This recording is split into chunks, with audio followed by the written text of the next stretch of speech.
शीतलहर पर आधारित इस मॉड्यूल में आपका स्वागत है। इस मॉड्यूल के पूरा होने पर आप शीतलहर को परिभाषित कर पाएंगे, शीतलहर आने के कारणों को समझा पाएंगे, मानवों पर शीतलहरों के प्रभावों को समझा पाएंगे, शीतलहर से बचने के तरीके समझा पाएंगे, अस्पताल जाने से पहले हाइपोथर्मिया के इलाज के चरणों की जानकारी दे पाएंगे, अस्पताल जाने से पहले फ्रॉस्टबाइट और ठंड के कारण अंदरूनी नुकसानों के इलाज के चरणों की जानकारी दे पाएंगे, स्वयंसेवकों की भूमिका को समझा पाएंगे। शीतलहर एक मौसमी घटना है जिसमें एक बड़े क्षेत्र की हवा ठंडी हो जाती है या वहां काफी ठंडी हवा बहती है। ऐसा होने पर उस क्षेत्र का तापमान वहां के औसत तापमान से काफी ज्यादा गिर जाता है। उत्तर भारत के मैदानी इलाकों में हर साल सर्दियों के मौसम में शीतलहर और ठंडे दिन का प्रकोप देखने को मिलता है। यह एक गंभीर मौसमी घटना है जिसमें जनहानि और फसलों को नुकसान भी हो सकता है। हम किसी मैदानी इलाके में शीतलहर का प्रभाव तब मानते हैं जब उस क्षेत्र का न्यूनतम तापमान 10 डिग्री सेल्सियस या उससे कम चला जाता है और पर्वतीय क्षेत्रों में यह 0 डिग्री सेल्सियस से भी कम चला जाता है। साल 2021 में भारत में बहुत खराब मौसमी घटनाओं के कारण 1750 लोगों की जान गई थी। वहीं साल 2022 में भारत में 2227 लोगों को अपनी जान गंवानी पड़ी थी। आइए हम जानते हैं कि शीतलहर कैसे बनती है, इसके प्रभाव क्या हैं और इसकी चपेट में आने से क्या नुकसान हो सकता है। अधिक जानकारी के लिए हर टैब पर क्लिक करें। शीतलहर का बनना। शीतलहर तब बनती है जब ठंडी हवा की विशाल वायुराशि एक क्षेत्र से दूसरे क्षेत्र में बहती है। शीतलहरों के साथ तेज हवाएं भी चल सकती हैं। इस तरह के प्रभाव को सर्दियों का तूफान कहा जाता है।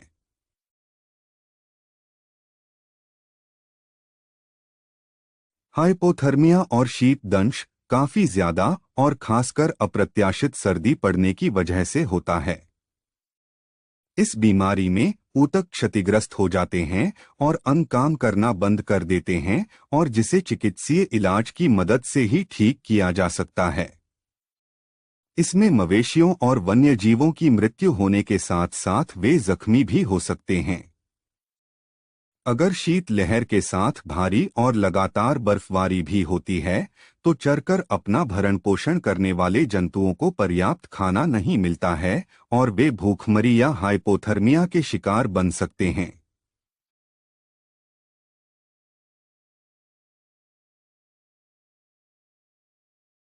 इसकी चपेट में आने से क्या नुकसान हो। जब कोई व्यक्ति अत्यधिक ठंडे तापमान के संपर्क में आता है तो उसके शरीर का तापमान काफी गिर सकता है और इससे उसके शरीर में ठंडी के कारण होने वाली समस्याएं पैदा हो सकती हैं, जैसे फ्रॉस्टबाइट, फ्रॉस्टनिप, चिलब्लेन और हाइपोथर्मिया। फ्रॉस्टबाइट शरीर के ऊतक के जमने को कहते हैं, जिसके बाद अक्सर हाइपोथर्मिया की स्थिति आती है। तब त्वचा की कोशिकाओं के बीच बर्फ के क्रिस्टल बन जाते हैं और वे कोशिकाओं से द्रव निकालकर आकार में बड़े होते जाते हैं, तो खून के प्रवाह में रुकावट पैदा होती है और इससे प्रभावित ऊतकों को और ज्यादा नुकसान पहुंचता है।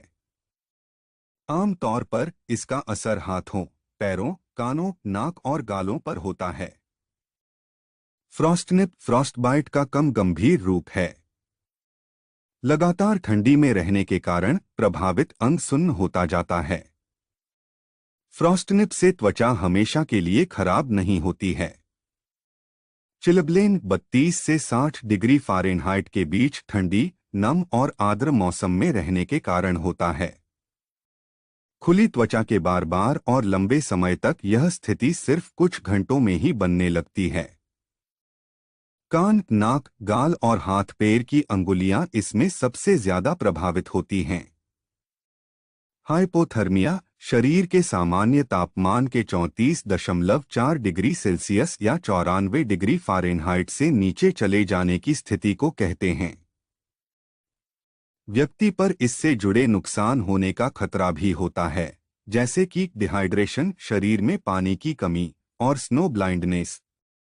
डिहाइड्रेशन के कारण शरीर में पानी की कमी इस स्तर पर हो जाती है कि शरीर की सामान्य गतिविधियां सुस्त पड़ जाती हैं या नहीं होती हैं। डिहाइड्रेशन के कारण ठंडे मौसम से मरने की संभावना बढ़ जाती है। स्नो ब्लाइंडनेस में बर्फ से परावर्तित सूर्य की पराबैंगनी किरणों के कारण आंखों में सूजन और जलन महसूस होती है।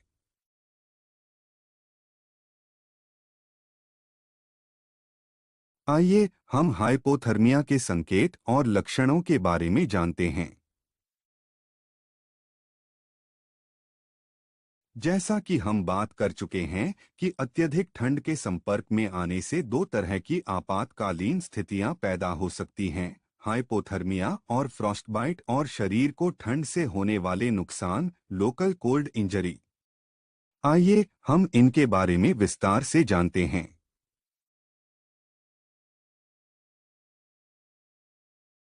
हाइपोथर्मिया दो प्रकार का होता है, सामान्य और गंभीर हाइपोथर्मिया।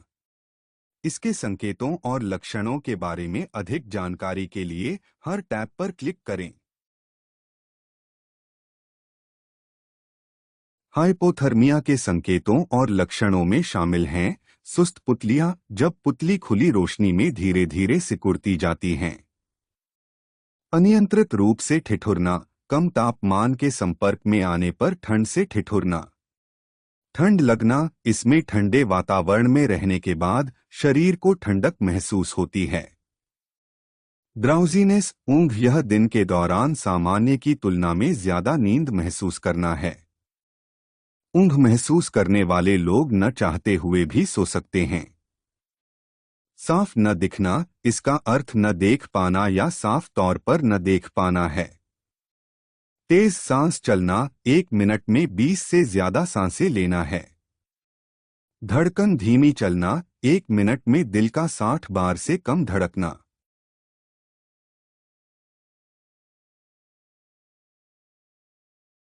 गंभीर हाइपोथर्मिया के संकेत और लक्षण, शरीर में अकड़न, हाथ पैरों की मांसपेशियों को आसानी से आराम न मिलना।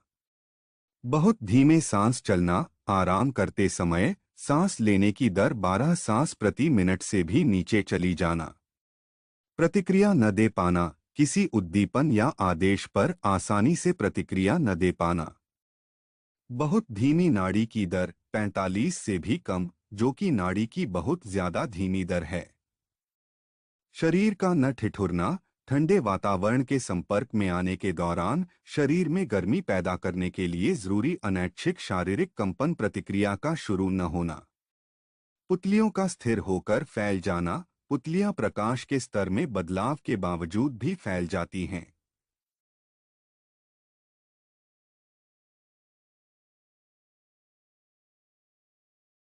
बताएं कि दिया गया कथन सत्य है या असत्य। हाइपोथर्मिया के मामले में मरीजों को तुरंत अस्पताल में भर्ती करने की जरूरत होती है। हाइपोथर्मिया एक संक्रामक बीमारी है, क्या यह सत्य है या असत्य? आइए हम हाइपोथर्मिया के कहीं गंभीर नतीजों के बारे में जानते हैं। अधिक जानकारी के लिए हर अंक पर क्लिक करें। हाइपोथर्मिया का मस्तिष्क पर असर पड़ सकता है और इससे चेतना में परिवर्तन, एपनिया या कोमा हो सकता है। परिवर्तित चेतना से हमारा आशय किसी व्यक्ति की सामान्य मानसिक स्थिति या ऐसी किसी स्थिति में परिवर्तन होना है जिससे उस व्यक्ति की अनुभूति संवेदनाएं सामान्य व्यक्ति से अलग होती हैं। एपनिया की स्थिति में व्यक्ति सांस नहीं ले पाता है या उसे कुछ देर के लिए सांस नहीं आती है। कोमा लंबे समय के लिए चेतना को खो देना है, जिसमें शरीर की उद्दीपक को प्रतिक्रिया देने की क्षमता चली जाती है।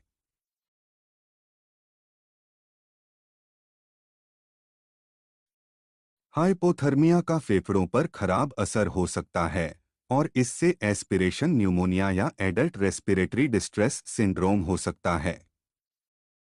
एस्पिरेशन न्यूमोनिया तब होता है जब खाना या द्रव निगले जाने के बजाय वायुमार्ग या फेफड़ों में चला जाता है, या मुंह या पेट से खाना या अन्य पदार्थ निस्पंदन में गलती के कारण फेफड़े में चला जाता है। एडल्ट रेस्पिरेटरी डिस्ट्रेस सिंड्रोम में दवर फेफड़े की एल्वियोली में जमा हो जाता है या फेफड़े को जानलेवा नुकसान होता है, जिसके कारण द्रव फेफड़े या एल्वियोली में चला जाता है, फेफड़ा में द्रव भर जाता है।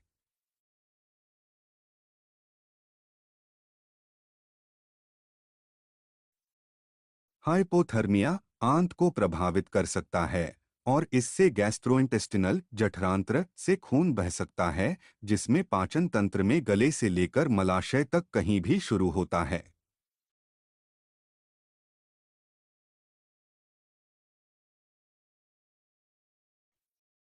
डिसेमिनेटेड इंट्रावस्कुलर कोगुलेशन बीमारी रक्त के थक्का बनाने की क्षमता को प्रभावित कर सकती है, या इस बीमारी में पूरे शरीर में रक्त के थक्के जमने लगते हैं जो कि छोटी रक्त वाहिकाओं का मार्ग रोकते हैं।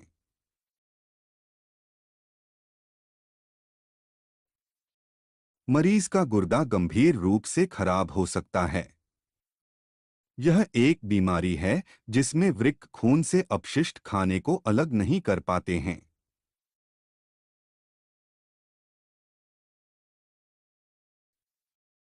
हृदय पर हाइपोथर्मिया के प्रभाव से एरिथमिया हो जाता है, जिसमें हृदय की धड़कन अनियमित हो जाती है या धड़कन असामान्य रूप से चलती है।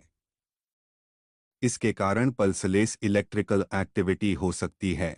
जब हृदय में इलेक्ट्रिकल एक्टिविटी बहुत कमजोर होने के कारण हृदय धड़क नहीं पाता है।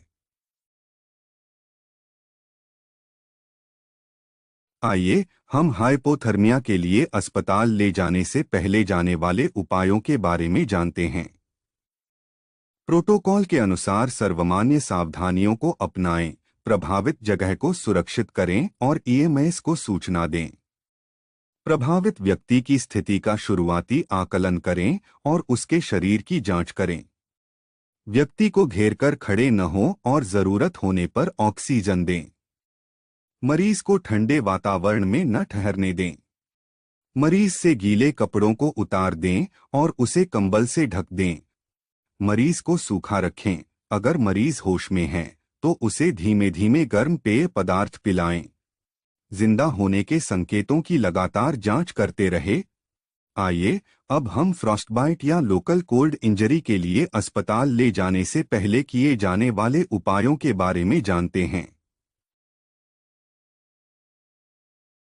फ्रॉस्टबाइट के लिए अस्पताल लाए जाने से पहले किया जाने वाला उपचार इस प्रकार है। मरीज को ठंडे वातावरण में ठहरने न दें।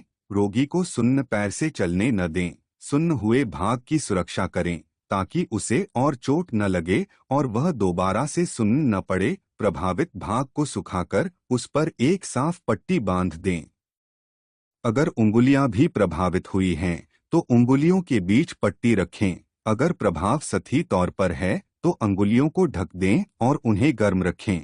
अगर प्रभाव गहरा है तो सूखी और स्टराइल की हुई पट्टी बांधें। फ्रॉस्टबाइट का शुरुआती चरणों में ही इलाज होना जरूरी है। आइए देखते हैं कि फ्रॉस्टबाइट का इलाज न किए जाने पर क्या होता है। फ्रॉस्टबाइट के बाद के चरणों को लेट या डीप कोल्ड इंजरी कहा जाता है। इस स्थिति में त्वचा काफी कुछ मोम जैसी दिखती है और यह छूने पर ठोस मालूम पड़ती है। जैसे जैसे सुन्नता बढ़ती जाती है, यह चितकबरी और दागदार होती जाती है। आखिर में उस हिस्से की त्वचा सफेद और सूजकर फफोलेदार बन जाती है। आइए देखते हैं कि आप इन स्थितियों की पहचान कर पाते हैं या नहीं। इमेज को ड्रैग करके उचित ड्रॉप बॉक्स में डालें और सबमिट करें पर क्लिक करें।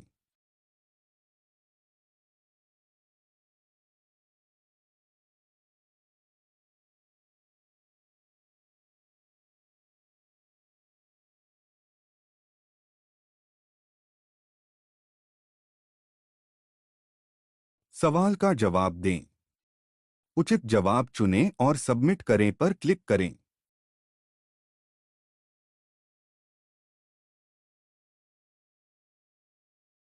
आइए हम ठंड के मौसम की वजह से लगने वाली चोटों को रोकने के उपायों पर विस्तार से चर्चा करते हैं।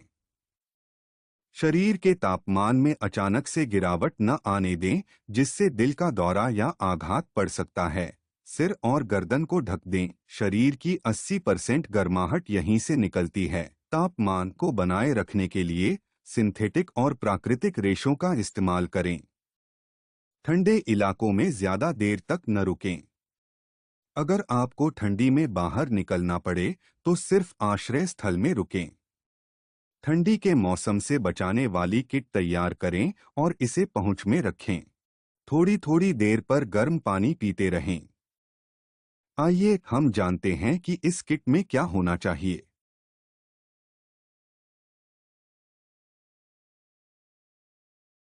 शीत लहर से बचाव के लिए तैयारी। लोगों को शीत लहर आने से पहले पानी, खाना और अन्य जरूरी सामानों को जमा करके रख लेना चाहिए।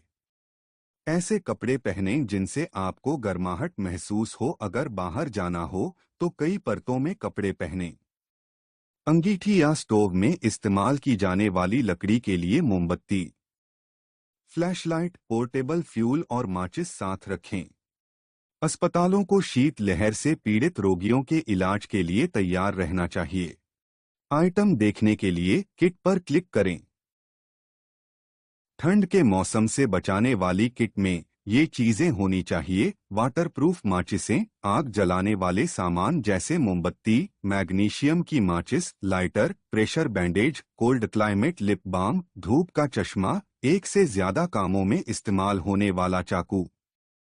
पानी का बर्तन, गर्म करने के लिए धातु का बना, थोड़ी मात्रा में ज्यादा ऊर्जा देने वाला खाना। फॉयल सर्वाइवल ब्लैंकेट, अगर आप पर्वतारोही ट्रैकिंग अभियान पर हैं जहां आपका मोबाइल काम नहीं करता है, तो आपको अपने साथ टॉर्च, सीसा और मदद के लिए सीटी रखनी चाहिए।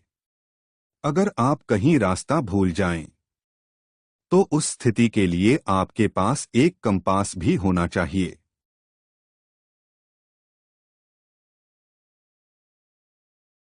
हम शीत लहर से पीड़ित लोगों की तत्काल देखभाल के बारे में जानते हैं। सबसे पहले पीड़ितों को गर्म कंबल से ढक दें। पीड़ित को घर के अंदर ले जाना चाहिए। घर में रूम हीटर चालू होना चाहिए। पीड़ित को गर्म शोरबा और सूप पिलाएं। उसे गर्म पानी से नहलाया भी जा सकता है। पीड़ित के पैरों को गर्म पानी में डुबो दें। उसे गर्म गैरमादक पेय पदार्थ पिलाएं। गर्दन और कांख में केमिकल हीट पैक भी लगाए जा सकते हैं। पीड़ित को धीरे धीरे गर्माहट दें, क्योंकि तेजी से गर्माहट देने पर गंभीर दिल की समस्याएं हो सकती हैं। अगर पीड़ित की हालत में सुधार नहीं हो रहा है, तो आपातकालीन चिकित्सा सेवाओं को बुलाएं। पीड़ित को आराम कराएं। पीड़ित को चलने फिरने न दें।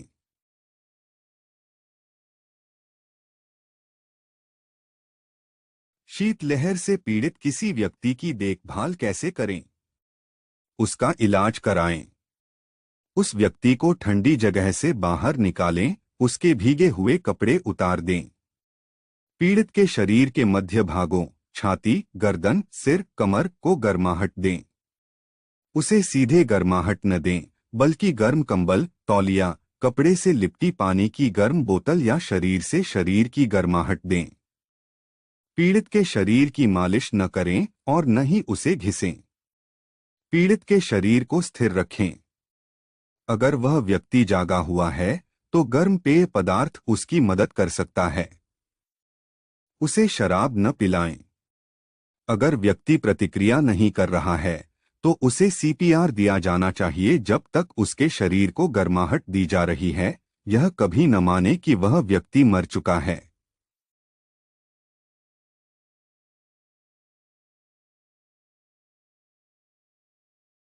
आइए अब हम उन निर्देशों के बारे में जानें जिनका ठंडी जगहों पर जाने के दौरान पालन किया जाना चाहिए। अगर आप एक पर्यटक हैं और किसी ठंडे स्थान पर जा रहे हैं, तो आपके लिए इन सावधानियों का पालन करना जरूरी है। शीतलहर के पूर्वानुमान का पता लगाएं। स्थानीय सहायता केंद्रों के फोन नंबर साथ रखें। अपने इलेक्ट्रॉनिक डिवाइसों को चार्ज रखें ताकि जब आपको कवरेज मिले तो आप मदद के लिए फोन कर सकें या ऐप के जरिए रास्ता ढूंढ सकें। अगर आप शीत लहर की चपेट में आ जाते हैं तो अपने पास अलग से खाना और पानी रखें। स्थानीय गाइड के बिना जंगली इलाकों में मत जाएं।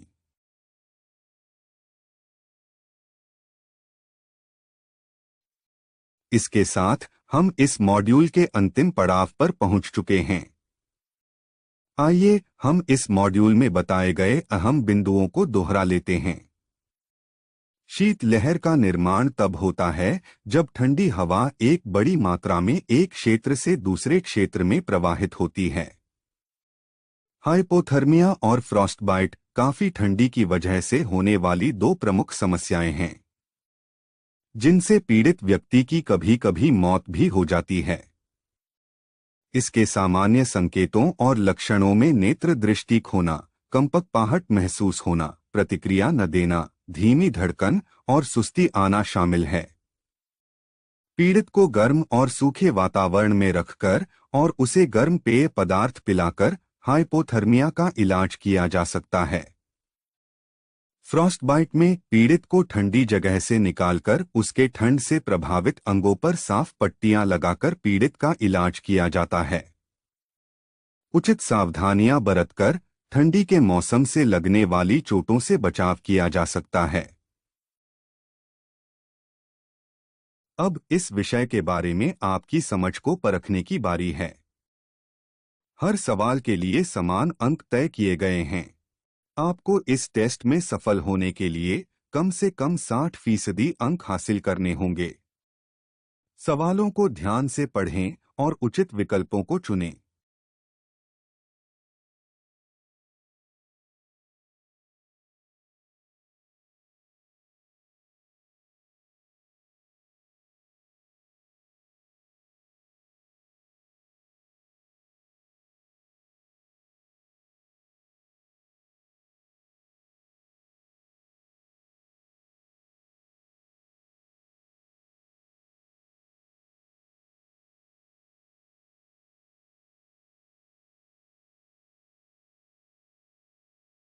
बधाई हो, आपने शीत लहर पर मॉड्यूल सफलतापूर्वक पूरा कर लिया है।